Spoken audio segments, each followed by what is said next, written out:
술 주정꾼 아버지 밑에서 자란 형제가 있었습니다. 두 형제가 있었는데요. 한 아들은 술 주정꾼이 되었고 다른 아들은 목회자가 되었습니다. 그 아버지처럼 이 술 주정꾼이 된 아들에게 물었습니다. 왜 당신은 왜 아버지처럼 왜 술 주정꾼이 되셨습니까? 라고 물으자 그 아들이 대답을 했는데요. 그럴 수밖에 없지 않습니까? 라고 이렇게 대답했습니다. 그러니까 그런 환경들이 자신을 그렇게 만들었다라고 이렇게 고백한 것이죠. 그리고 또 목회자가 된 아들에게 물었습니다.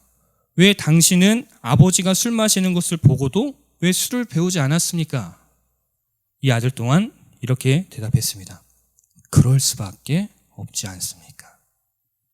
그 역시 그 환경이 자신을 목회자로 만들었다는 것이죠. 둘 다 현재 자신의 모습을 다 환경의 탓으로 돌렸습니다.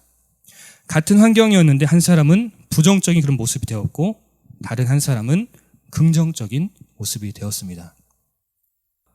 환경에 대한 이 환경에 대한 태도와 반응이 중요하다는 것을 보여주고 있습니다. 우리가 삶을 살아가면서 삶의 위기가 오죠. 삶의 위기도 마찬가지인데요. 우리가 살다 보면 누구나 그 위기를 만나게 됩니다. 그런데 어떤 사람은 그 위기 때문에 무너지고 또 어떤 사람은 그 위기를 통해서 딛고 일어섭니다. 즉 같은 돌인데 어떤 사람에게는 걸림돌이 되고요. 어떤 사람에게는 그 돌이 디딤돌이 이렇게 되는 것이죠.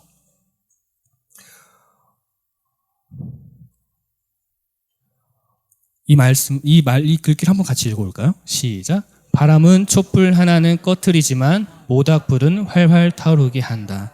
바람을 기다리는 불이 되라. 그러니까 이 위기가 곧 성장으로 이끈다라는 그런 의미인데요. 그러니까 바람에 활활 타오르는 그 모닥불처럼 삶의 위기를 이제는 성장의 기회로 만들라는 그런 뜻입니다. 그래서 오늘 이 본문을 통해서 그 해답을 찾아보려고 하는데요. 이 모세가 이제 위기를 만나게 됩니다.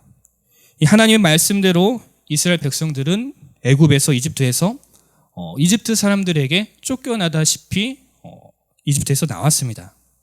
이집트 사람들은 이스라엘 백성들에게 자신의 어떤 그런 폐물을 다 주면서 제발 나가달라고, 여기서 제발 나가달라고 그런 사정을 했습니다. 그들은 이 숫곳을 초반에서 이 지도를 보시면 잘 보이시나요?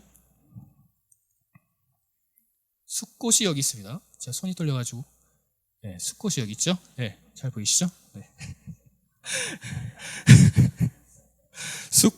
숫곳을 출발해서 이제 에담, 여기는 에탐이라고 나왔는데 여기서 이렇게 조준이 잘 안 되죠? 네, 여기서 첫 장막을 이렇게 치게 되었습니다. 자, 그곳에서부터 이제 낮에는 구름 기둥, 밤에는 불 기둥으로 이제 하나님의 어떤 그런 직접적인 그런 인도하심을 받게 되었습니다. 그런데 하나님은 그들을 지중해 연안 블레셋 지역에 여기 보이시죠? 그런 해변길로 인도하시지 않고 그보다 더 먼 6배나 더 먼 수에즈만을 따라서 시내 광야로 나아가는 그런 광야길로 하나님께서 그 이스라엘 백성들을 인도하셨습니다. 그래서 그들이 이제 에담 다음으로 장막을 친 곳이 이 홍해와 믹돌 사이에 있는 그 비아이롯이라는 이 바알스분 맞은편 바닷가 근처였는데요. 그곳은요 사방이 다 막힌 곳이었습니다. 앞에는 홍해가 있고요. 좌우는 고원지대로 높은 절벽이 있는 그런 지대였습니다. 그러니까 만약 뒤에서 적들이 추격을 해온다면 죽을 수밖에 없는 그런 상황이었던 것이죠. 그런데 이 소식을 바로가 듣게 되었습니다. 바로가 듣게 되어서 이제 이것들을 내가 잡을 수 있겠구나 하면서 즐거웠다, 기뻤다, 좋아했다라고 이렇게 본문에 나와 있는데요. 이 바로가 이 이스라엘 백성들을 다시 붙잡기 위해서 훈련된 정예부대, 본문에 보니까 선발된 병거 600대를 비롯한 수많은 군사를 거느리고 이스라엘 백성들을 추격했습니다. 이 염려가 그들에게 있어서 현실이 된 것입니다. 뒤에는 바로의 군대, 그리고 앞에는 넘실대는 홍해, 좌우는 높은 그런 절벽으로 둘러싸여서 문자 그대로 진퇴양난이다 라는 그런 말이 맞아 떨어졌습니다. 이스라엘 백성들이 애굽을 출발해서 만난 첫 번째 위기였습니다. 해방의 감격에 들뜬 백성들에게 이 사건은 정말로 심각한 그런 충격이었습니다. 이제 우리는 해방되었다. 우리에게는 정말 행복한 일만 있을 거야. 난 좋은 일만 있을 거야. 라고 알았는데 막상 이렇게 심각한 위기를 그들이 만나게 되자 백성들은 크게 두려워하고 애굽을 나온 것을 후회하였고 급기야 모세에게 그 모든 책임을 전가하면서 모세를 원망했습니다. 우리 본문의 11절 말씀과 12절 말씀 함께 읽도록 하겠습니다. 시작. 그들이 또 모세에게 이르되 애굽에 매장지가 없어서 당신이 우리를 이끌어내어 이 광야에서 죽게 하느냐? 어찌하여 당신이 우리를 애굽에서 이끌어내어 우리에게 이같이 하느냐? 우리가 애굽에서 당신에게 이른 말이 이것이 아니냐? 이르기를 우리를 내버려 두라. 우리가 애굽 사람을 섬길 것이라 하지 아니하더냐? 애굽 사람을 섬기는 것이 광야에서 죽는 것보다 낫겠노라. 우리가요 삶을 살아가다가 우리의 상황이 너무 어려울지라도 나와 함께하는 사람들이 한 마음으로 함께 마음을 모아준다면, 힘을 모아준다면 그 문제들을 우리는 넉넉히 극복할 수가 있습니다. 하지만 그 사소한 어려움이라도 함께하는 사람들이 그 마음들이 나누어지고 갈라진다면 그 문제들이 무너지게 됩니다. 지금 모세의 상황은 사방이 다 막혀있는 그런 어려운 환경과 그런 강력한 그 바로의 적의 공격 그리고 백성들의 원망 가운데 이 모세가 갇혀 있었습니다. 예를 들면 장기 불안으로 인해서 사업이 힘든데 은행에서는 막 빚을 도촉을 하고요. 근데 가족들은 원망하고 불평하고 그런 상황 가운데 있는 겁니다. 여러분들은 이러한 상황이라면 어떠하시겠습니까? 흔히 위기는요 곧 기회라고 하시죠. 그러니까 비바람이 나무를 더욱 강하게 만든 것처럼 이 지도자의 리더십은 그 위기에서 더욱 돋보이게 됩니다. 이 본문에서 모세는 위기에 대처하는 그런 탁월한 그런 모습을 보여주고 있습니다. 우선 그는 두려움 때문에 후회하면서 원망하는 그 백성들을 위로했고요. 그리고 격려해서 하나님을 바라보도록 백성들을 이렇게 타일렀습니다. 이 모세는 위기 앞에서도 자신의 본분을 잃어버리지 않고 백성들을 먼저 챙긴 것입니다. 근데 사실 이렇게 위기를 만난 것이 모세가 잘못한 것이 아니거든요. 모세가 이 이스라엘 백성으로 이 광야로 인도한 것이 아니기 때문입니다. 그저 하나님께서 인도하시는 그 구름 기둥, 그 불 기둥을 따라서 그냥 그렇게 따라왔을 뿐입니다. 모세는. 그렇지만 이 모세는 자신을 원망하고 항의하는 그 백성들과 맞서지 않고 그들로 하여금 하나님에 대한 신뢰를 다시 세울 수 있도록 세 가지로 이 이스라엘 백성들을 격려를 했습니다. 이것은 우리도 가져야 될, 위기 앞에서 가져야 될 태도이기도 합니다. 위기에 대한 모세의 태도. 첫 번째, 모세는 이스라엘 백성들에게 한번 같이 읽어볼까요? 시작. 하지 말라. 두려워하지 말라. 이 두려움은요, 우리의 마음과 판단을 마비시킵니다. 그리고 우리가 불신앙을 할 수 있도록 불신앙으로 우리를 이끌어갑니다. 두려움은 문제의 본질을 왜곡시키고 상황을 더욱 악화시킵니다. 우리가 신약의 베드로 아시죠? 베드로는 두려움 때문에 주님처럼 그 물 위를 걸으려다가 두려움 때문에 물속에 빠지게 됩니다. 또한 베드로가 두려움 때문에 주님을 3번이나 부인하게 됩니다. 본문에서도 이스라엘 백성은 이 두려움 때문에 이 불가능한 상황에서 자신들을 여기까지, 지금까지 인도하신 그 하나님의 은혜와 능력을 기억하지 못했습니다. 그저 문제에만 매몰되어 후회와 그 원망의 아우성만 쏟아냈습니다. 두려움은 문제를 해결하는 것이 아니라 문제 속으로 빠져들게 합니다. 그래서 두려워하지 말라라고 모세가 이스라엘 백성들을 격려한 것입니다. 두 번째는요, 함께 읽습니다. 시작. 가만히 서 있으라. 가만히 서 있으라. 그러니까 이 절박한 상황과 문제를 이스라엘 백성들이 너희들이 주도적으로 어떻게 해결하려고 하지 말고 이 모든 것들을 다 하나님께 맡겨라. 너희는 그냥 가만히 서 있으라. 라는 이런 의미입니다. 사실 이 참 믿음은 자기 자신의 주인이 자기가 아니라 우리 주님이 자신의 주인이 되는 것입니다. 우리를 두렵게 하는 것은 어떤 상황이나 환경이나 문제 혹은 대상이 아닙니다. 그것은 뭐냐면 그것을 스스로 해결할 수 없다는 그 점에 있는 것입니다. 아무리 심각한 문제도 스스로 해결할 수 있다면 그 문제는 두려움의 대상이 아닙니다. 문제는 스스로 해결할 수 없기 때문에, 그렇기 때문에 그 문제가 두려운 것이죠. 이때 요구되는 것이 있습니다. 그것은 무엇이냐면 하나님께 맡기는 믿음입니다. 하나님께 맡기는 믿음. 그래서 모세는 모든 것을 다 하나님께서 다 주도적으로 다 인도하실 것을 다 하시도록 하나님께 맡기고 너희는 가만히 있어라 라고 이렇게 명령한 것이죠. 즉 하나님께 대한 절대적인 신뢰를 가져라 라는 그런 의미입니다. 세 번째 읽도록 하겠습니다. 시작. 행하시는 구원을 보라. 세 번째로 행하시는 구원을 보라고 했습니다. 그러니까 지금 이스라엘 백성들, 너희들의 문제는 너희들의 문제가 아니라 이 문제는 하나님의 문제이고 이 싸움은 너희들의 싸움이 아니라 하나님의 싸움이다. 사실 상황을 이렇게 만든 것은 모세가 아니라 하나님이었습니다.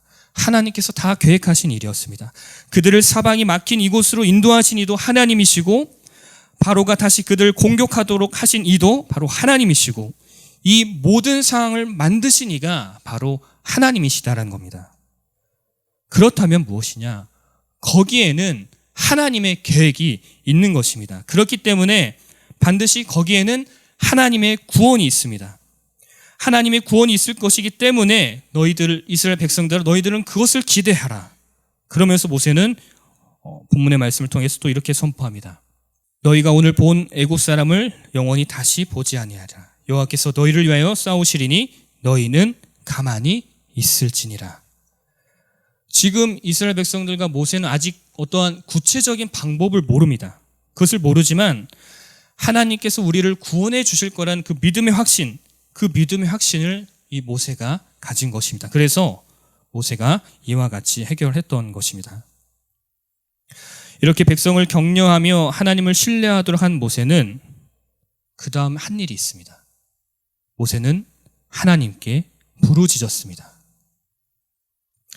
이 부르짖었다는 것은 기도를 했다라는 것이나 기도를 했다. 기도를 했다는 것인데 그냥 기도한 것이 아니라 간절히 기도했다는 사실입니다. 지금 모세의 상황과 이스라엘 상황이 정말 그토록 절박했습니다. 정말 상황이 안 좋았습니다. 상황이 그토록 절박했으니까 간절히 기도할 수밖에 없었던 것입니다. 물론 그 상황이 너무나 절박한 상황이라고 해도 누구나 다 기도하는 것은 아닙니다. 이스라엘 백성들처럼 두려워하고 불평하고 원망한 사람들이 더 많이 있습니다. 그렇지만 모세는 그 위기 앞에서 하나님을 찾아가 간절히 기도했습니다. 그렇습니다. 위기 앞에서 문제를 만났을 때 이 기도처럼 효과적이고 적극적인 대안은 없습니다, 여러분. 그때 하나님께서 모세에게 말씀하셨는데요. 본문 15절 말씀과 16절 말씀 함께 읽도록 하겠습니다. 시작. 여호와께서 모세에게 이르시되 너는 어찌하여 내게 부르짖느냐? 이스라엘 자손에게 명령하여 앞으로 나아가게 하고 지팡이를 들고 손을 바다 위로 내밀어 그것이 갈라지게 하라. 이스라엘 자손이 바다 가운데서 마른 땅으로 행하리라. 아멘. 지금 모세도요, 지금 불안합니다. 두렵습니다. 이 모세도 지금 답답합니다. 이스라엘 백성들과 마찬가지예요. 두렵고 떨리고 무섭고 이 하나님께서 만들어 놓으신 이 상황에서 그가 할 수 있는 일은 아무것도 없었습니다. 무엇을 어떻게 해야 할지 모르는 그 상황에서 모세가 할 수 있는 유일한 방법은 바로 기도였습니다. 그래서 이 모세는 기도밖에 할 수 없었던 것이죠. 그러자 하나님께서 그 해결 방법을 알려주시면서 속히 그것들을 시행하도록 촉구하셨습니다.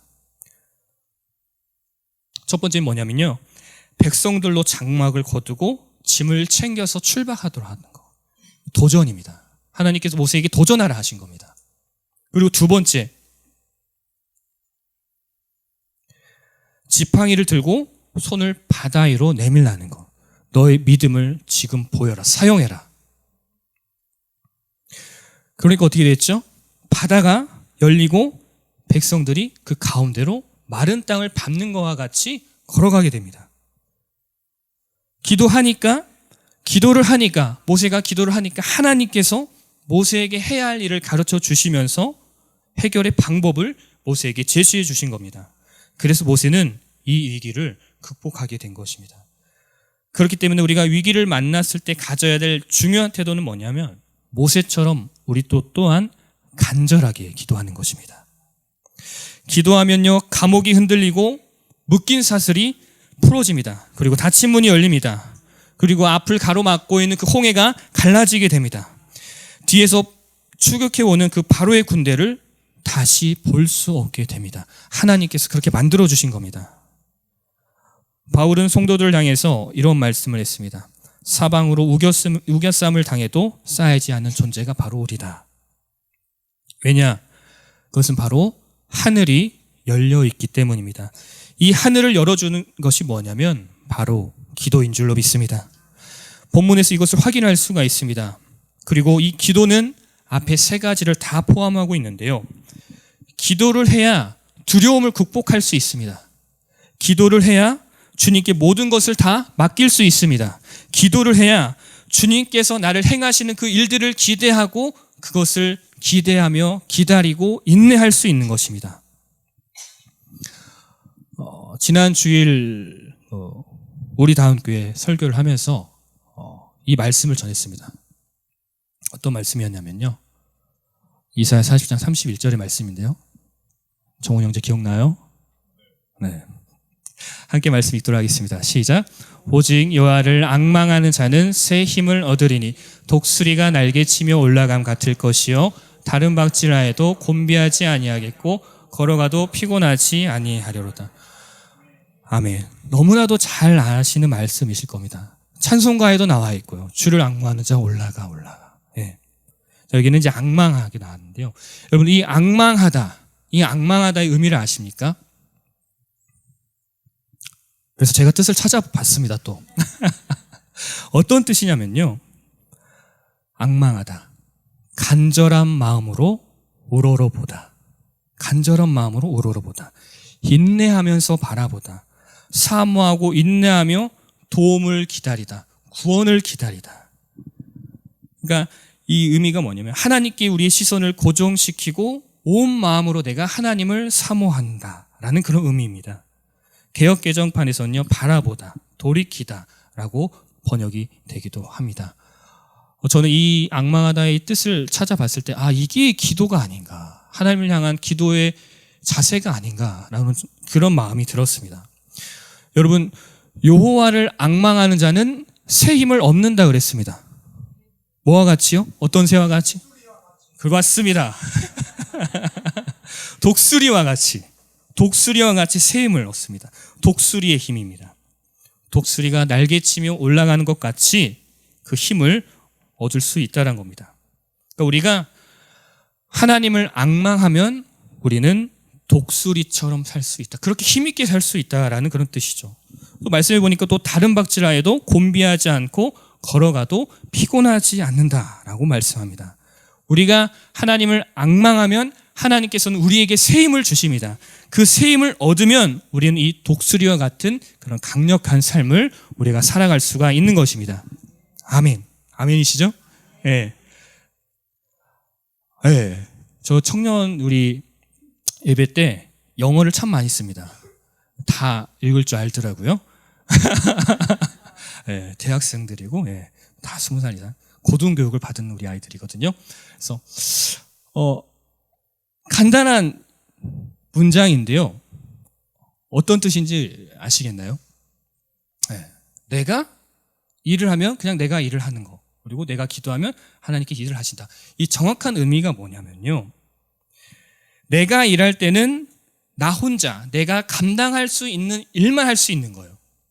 그런데 하나님께서 내가 기도해서 하나님께서 일하시면 내가 정말 죽었다 깨어나도 할 수 없는 그런 일들을 우리가 감당할 수 있다는 그런 뜻이죠. 그래서 우리가 기도해야 된다는 것이, 우리가 위기 앞에 기도를 해야 된다는 겁니다. 우리가 기도할 때 우리는 하나님의 마음을 알아갈 수 있습니다. 우리는 기도할 때 하나님께 더 가까이 나아갈 수 있습니다. 우리는 기도할 때 하나님께서 일하십니다. 기도하면 문제보다 더 크신 그 하나님께서 그 모든 문제를 다 해결해 주십니다. 그렇기 때문에 우리가 우리 인생의 크기가 있잖아요. 여러분들 인생의 크기는 누가 정할까요? 우리 자신이 정할까요? 우리의 크기로 정할까요? 아닙니다. 이 글을 함께 다 같이 읽도록 하겠습니다. 시작. 내 인생은 나의 크기로 결정되지 않는다.